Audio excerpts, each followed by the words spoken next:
Welcome to Penrose Learning, where we make understanding easy. You'll start by confirming your Samsung model has the depth vision or to F sensor and that quick measure is installed. Give the app camera and location permission so measurements can access sensor data. Hold the phone steady roughly 6 to 10 inches from the object, landscape, or portrait as prompted. Once the viewfinder shows clear edges, tap Start. This immediate step aligns the sensor and software, so you don't waste time with inaccurate baseline scans.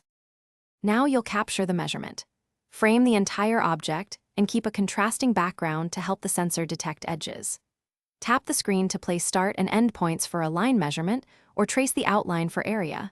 You can pinch to zoom for fine placement. Once a value appears, use the unit toggle to switch between cm and inches if needed, and enable the lock or hold feature so the reading doesn't drift while you confirm it. Finish by saving or sharing measurements using the app save or share icons, and add a label so you can find the record later. If readings jitter or jump, make sure lighting is steady and avoid reflective or transparent surfaces that confuse the sensor. Move slightly further back if the object is too close. If the app won't detect depth at all, restart Quick Measure or reboot the phone and check for app or firmware updates. This often resolves persistent.